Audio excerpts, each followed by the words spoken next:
ಎಲ್ಲರಿಗೂ ನಮಸ್ಕಾರ. ನಾವಿವತ್ತು ಬೆಳಗಾವಿ ಜಿಲ್ಲೆ ಕಿತ್ತೂರು ತಾಲೂಕು ಹಿರನಂದಿನಿ ಗ್ರಾಮಕ್ಕೆ ಬಂದಿದ್ದೀವಿ. ವೆಸ್ಟೀಜಲ್ಲಿರುವಂತಹ ಫುಡ್ ಸಪ್ಲಿಮೆಂಟರಿನ ನಮ್ಮ ಬಸವರಾಜ್ ಕಂಬಾರ್ ಸರ್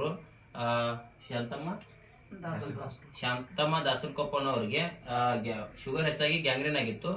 ಆ ಸಮಸ್ಯೆಗೆ ಪ್ರಾಡಕ್ಟ್ ನ ಬಳಸಾಕ್ ಕೊಟ್ಟಿದ್ರು. ಯಾವ ರೀತಿ ರಿಸಲ್ಟ್ ಬಂದಿದೆ ಅಂತ ನೋಡೋಣ್ರಿ. ಅಮ್ಮಾರ ನಿಮ್ಗೆ ಏನ್ ಅನ್ಸೈತಿ ಒಂದ್ ಸ್ವಲ್ಪ ನಿಮ್ ಹೆಸರು, ಊರ ಹೆಸರು ಅದ್ರ ಜೊತೆಗೆ ಹೇಳ್ರಿ. ನಂದು ಕಾಲ್ ನೋವು ಭಾಳ ಆಗಿತ್ರಿ ಸರ. ಕಾಲ್ ನೋವು ದವಾಖಾನಿಗೆ ಹೋದ್ರ ಕಾಲ ಕಡಿಬೇಕಂದ್ರಿ ಡಾಕ್ಟರ್. ಹಿಂಗಾಗಿ ಕಾಲ್ ಕಡದ್ರ ಉಳಿದಿಲ್ಲ ಅಂತೇಳಿ ನಮ್ಮ ಹೆಣ್ಮಕ್ಳು ಕರ್ಕೊಂಬಂದ್ರಿ. ಕರ್ಕೊಂಬಂದ್ ಮೈಯ ಕೈಯ ಎಲ್ಲಾ ಬಾವು ಬಂದಿತ್ತು ರೀ. ನನಗ ಬಂದ್ 2 ದಿನಕ್ಕಂದ್ರ ಕಂಬಾರ್ ಸರ್ ರೀ ಅವ್ರು ಬಂದ ನನಗ ಕಾಲ್ ನೋಡಿ ನಾ ಗ್ಯಾರಂಟಿ ಕೊಡ್ತೇನಮ್ಮ ಇದನ್ನ ತಗೋಯಕ್ಕ ಅಂತ ಅಂದ್ರಿ. ಹ್ಞೂ ಅಂತೇಳಿ ನಾವು ಅದನ್ನ ನಮ್ಮ ಮನ್ಯಾರು ಕೊಡ್ತೇವ್ರಿ. ಅದನ್ನ ತಗೊಳ್ಳೋಣ. ನನಗೆ ಈಗ ಒಂದ್ ಸ್ವಲ್ಪ ಕಡಿಮೆ ಆಗೈತ್ರಿ. ನನಗೆ ಇನ್ನೂ ಕಡಿಮೆ ಆಗೋದ್ರಾಗ ಇದಾತ್ರಿ.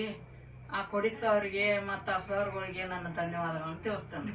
ಈಗ ಸಪ್ಲಿಮೆಂಟರಿ ಬಳಸಿದ್ರಲ್ಲ, 2 ದಿನ ಆತ್ರಿ ಬಳಸಿ? 1.5 ತಿಂಗಳಾತ್ರಿ. 1.5 ತಿಂಗಳಾಯ್ತು. ಈಗ ಬರೀ 1.5 ತಿಂಗಳಾಯ್ತು. ಕಾಲು ಕಡಿಬೇಕಂದಿದ್ದು ಬ್ಯಾಡ ಅಂತ ಏನೈತಿ, ಬರೀ ನೋವು ಮಾಡ್ಕೊಂತ ಹೊಂಟೈತಿ.